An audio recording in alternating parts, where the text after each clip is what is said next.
Fala meus amigos e minhas amigas, muito bem-vindos ao meu novo canal do YouTube. Estou criando esse canal aqui para a gente poder trocar um pouco de ideias sobre investimento baseado em evidências. Bom, para quem não me conhece, eu sou o Lucas Ibe, eu tenho um Instagram lá, não muito grande, mas a gente fala bastante lá sobre investimento baseado em evidências. E o pessoal vive me pedindo assim, cara, você faz muitos stories e tal, faz 10, 20 stories falando sobre um conceito específico, mas no outro dia some. Você podia botar essas ideias no YouTube, que você tem mais tempo para produzir, etc. E é isso aí. Então, montei aí esse cenário maravilhoso aqui atrás, como vocês podem ver. Tem uma parafernália aqui que eu vou utilizar para exemplificar algumas coisas e tal. Vai ser bem interessante. Vocês vão ver. Nerd adora isso aqui, né? Verdade é isso.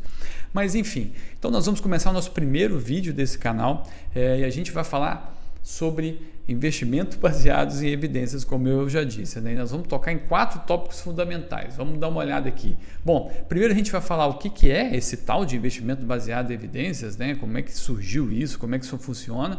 Depois a gente vai entender qual é a principal conclusão de mais de 70 anos de pesquisa aí de mercado financeiro, né? Que aponta que o mercado mudou, ele não é igual ao mercado que a gente conhecia há tempos atrás, na época de Buffett, etc.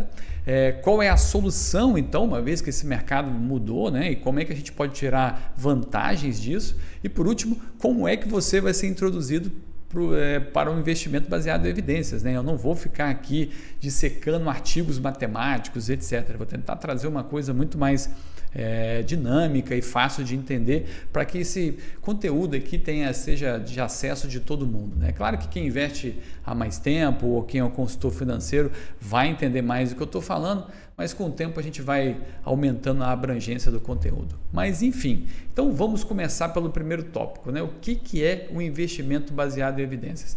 Eu gosto de pensar como, eu não sei, na verdade, se esse é um bom exemplo, não, tá? Mas vamos falar. Eu gosto do exemplo do Indiana Jones. Lembra do Indiana Jones, que era um personagem de cinema, a galera mais nova talvez não conhece, mas da época muito famoso, né? Na década de 90 e 2000. E o Indiana Jones era um arqueólogo, né? Tipo aventureiro, o cara ia atrás de artefatos arqueológicos lá, mitológicos, etc. e tal. E aí, num dos filmes, né? Do filme do Santo Graal lá, ele vai atrás do Santo Graal. E na primeira parte do filme ele encontra uma agenda, que é um diário, na verdade, né, do pai dele, que também é um arqueólogo, aventureiro, etc. E ele começa a ler aquele diário lá, e aí tem vários itens, né, de localização, quais são os perigos que ele vai enfrentar, tem até dica das armadilhas pelos quais ele vai passar, e etc. E eu costumo pensar que esse diário é como se fosse as pesquisas acadêmicas e as análises de dados sobre o mercado financeiro. São um norte, né? Um caminho, é uma bússola para a gente seguir e nos ajudar a tomar as melhores decisões de investimento. E o investimento baseado em evidências é exatamente isso. É um investimento em que você toma decisões ou que ele é regido pelas análises de dados, pelos estudos acadêmicos da área de finanças, né? Aliás, essa área de finanças é uma área que começou não tem muito tempo, né? A gente pode dizer que ela foi estreada aí por Markowitz lá em 1952, quando ele estava defendendo a tese de doutorado dele. Diz o Markowitz no livro que a banca começou a ver lá, né? Ele estava defendendo e aí na hora que a banca foi dar o feedback para ele, ela falou: olha, Markowitz, isso aí não é economia, também não é administração, também não é estatística, não tem como eu te dar um doutorado de economia se não é economia. Aí diz o Markowitz que ele ficou bem preocupado, falou: caramba, cara, como é que eu vou fazer? Mas enfim, depois eles conversaram lá e acabou que o Markowitz ganhou o doutorado dele lá, o título e tal, e os caras disseram: não tem problema, tá tudo certo, foi muito boa a sua dissertação, você não ia perder, mas realmente não é uma economia em si, né? E aí o Markowitz falou: cara, é verdade, tipo, eu meio que inaugurei um novo subconjunto da economia, que é a ciência financeira, que é as finanças, né? Focada principalmente na parte de investimentos, de mercado financeiro e etc. E é exatamente nisso que a gente vai olhar, para isso que a gente vai olhar nesses mais de 70 anos de pesquisa. Tem muita coisa interessante para a gente falar sobre. Mas a principal inferência, a principal conclusão desses 70 anos aí, analisando o mercado passado, até durante esse tempo, é que o mercado financeiro mudou.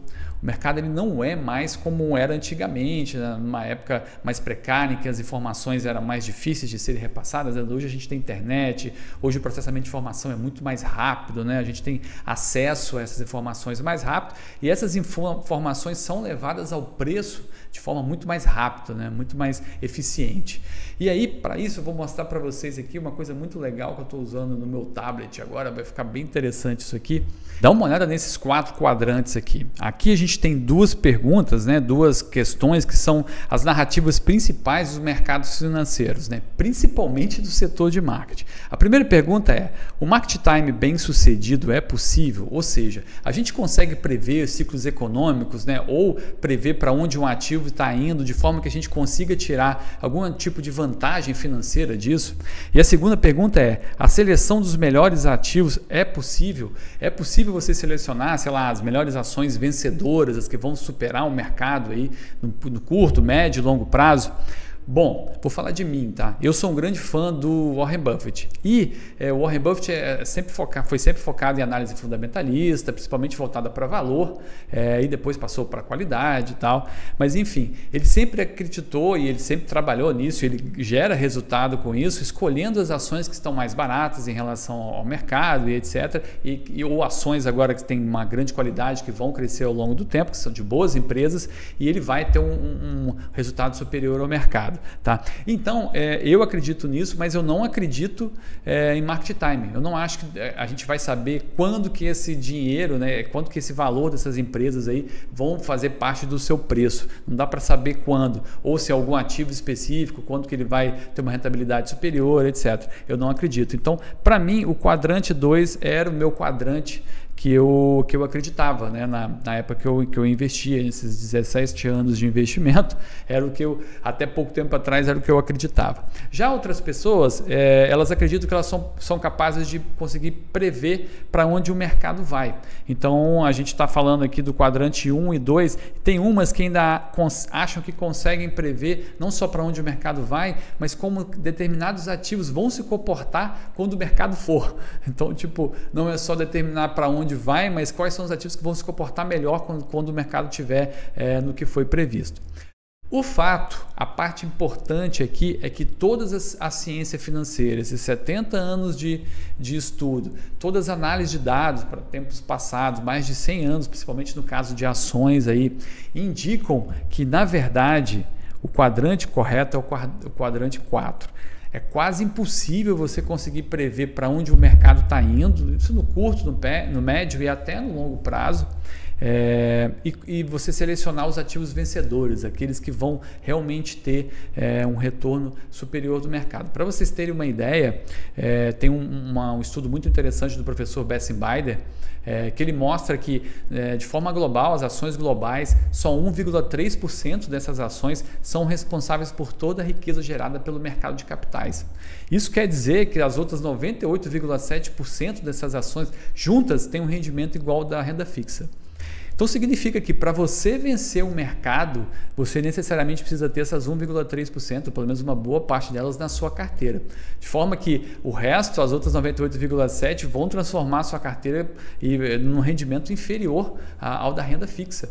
Então é muito difícil você selecionar essas ações vencedoras, né? E é isso que o investimento baseado em evidências diz para nós, né? Todas essas pesquisas, e também que não é possível a gente prever o mercado. E é interessante quando a gente fala de mudança de mercados, falando de Warren Buffett, que quando ele começou lá, né, ele falando que ele usava uma cadernetinha lá, cadernetinha não, na verdade era tipo, sei lá, um anuário que vinha os dados das empresas, né, os balanços e tal, e lá no papel, etc, ia lá, via e fazia os cálculos de qual empresa estava mais barata e etc. E que isso mudou, né? Como eu falei, a gente tem hoje um processamento muito mais rápido. Hoje em dia a gente tem uma massa capacitada de investidores e de profissionais muito maior. Hoje em dia até inteligências artificiais, né, processam essas informações de forma muito eficiente, levam essas informações para o preço também de forma muito eficiente. Então é muito difícil a gente também descobrir qual que a empresa está barata, porque se ela está barata, já não é mais por um erro de precificação, é porque realmente o risco risco associado ali com todas as informações que se tem sobre aquela empresa, dá um risco muito grande para ela e por isso que ela está com esse preço. Então é muito difícil vencer o mercado. E o Buffett é interessante porque ele tem duas passagens muito específicas com relação a essa questão de vencer o mercado, né? Uma é que ele apostou com fundos hedge de que eles não conseguiriam vencer o S&P 500 num prazo de 10 anos e ele ganhou a aposta. Foi exatamente isso que aconteceu. Ele ganhou até antes, né? No 7º, 8º ano ele já tinha ganhado de disparada e essa aposta, né, ficou pública e tal, ficou meio feio para os fundos hedge, né? Mas tem outra questão super interessante também, que ele falou que quando ele morrer, né, que ele vai deixar a fortuna dele para a esposa e que a estratégia que ele vai aconselhar para ela é deixar 95% do capital investido no S&P 500 e 5% em títulos de curto prazo. Ou seja, nem o Buffett acredita que existem outros gestores ativos capazes de conseguir vencer o mercado. Inclusive ele está perdendo para o S&P 500 há quase 20 anos. Não é, e assim, a gente vê umas conversas que ele perdeu a mão. Não é que o Buffett perdeu a mão, é que a concorrência é muito grande. Hoje, quando você você tem um gestor muito bom, né, vendendo uma ação, tem um gestor muito bom comprando uma ação. Os dois não podem estar certos. Então, é um mercado de soma zero, como diria o William Sharp.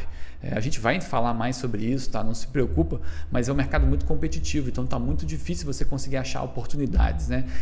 Explorar ineficiências do mercado. A gente vai falar sobre isso também.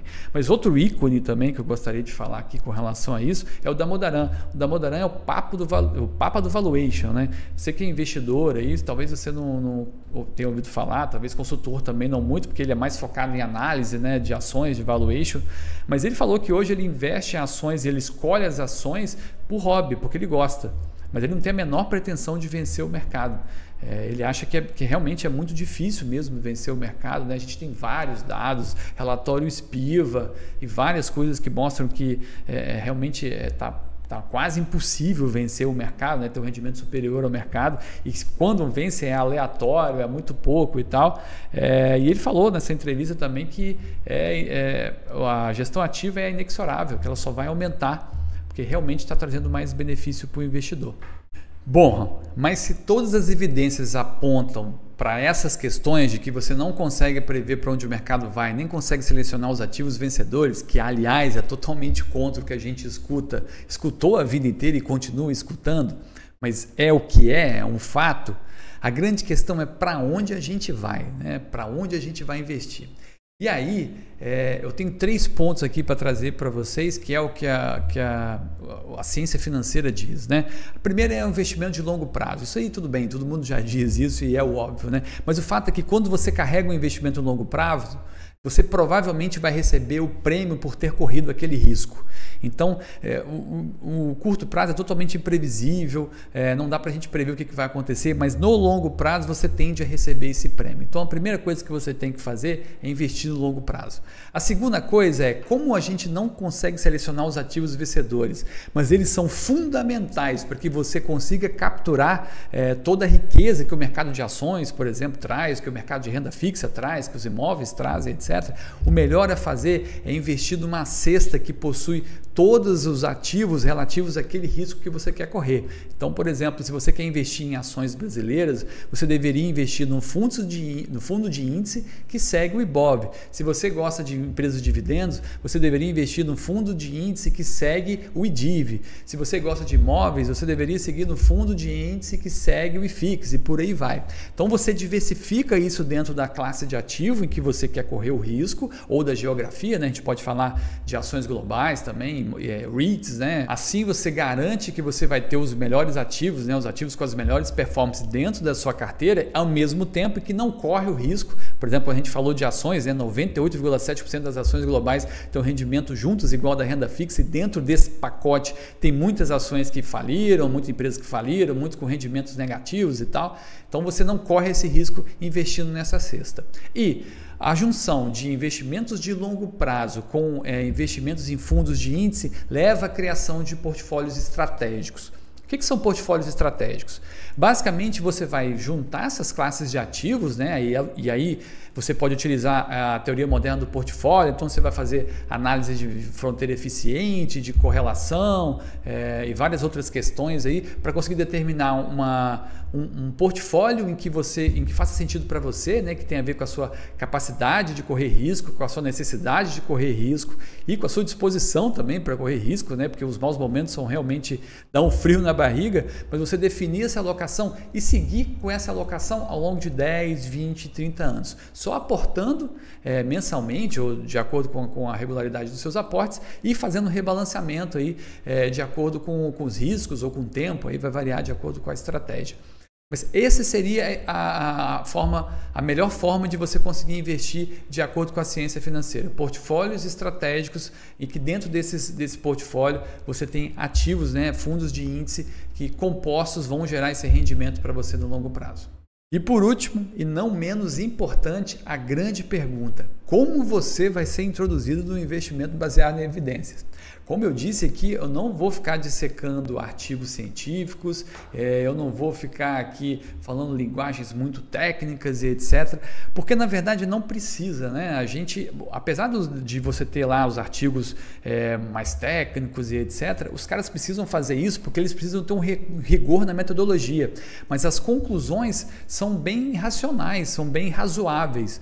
E eu vou apresentando aqui de uma forma bem fácil para você entender. A forma que eu escolhi não são de aulas específicas, assim, uma vez ou outra eu vou falar de algum conteúdo específico, mas eu resolvi fazer o seguinte: eu juntei 23 portfólios, tá, dos mais importantes do mundo, pelos maiores investidores do mundo, e fiz uma análise, fiz um ranking desses portfólios, e fiz uma análise um pouco mais interessante, né? A gente vê retorno esperado, volatilidade, índices, Sharpe, Ulcer, a gente vê como é que ele se comportou no passado, como é que se espera que ele se comporte no futuro, como é que foi a recuperação desses portfólios em períodos de crise, a gente vai avaliar isso e no meio dessas avaliações eu vou dando pequenas pitadas de investimento baseado em evidências e de evidências de forma geral para vocês irem entendendo os conceitos. Assim fica mais fácil, a gente parte para a prática, né, em vez de ficar se preocupando muito com a parte acadêmica, de aulas, etc. E fica mais legal de entender.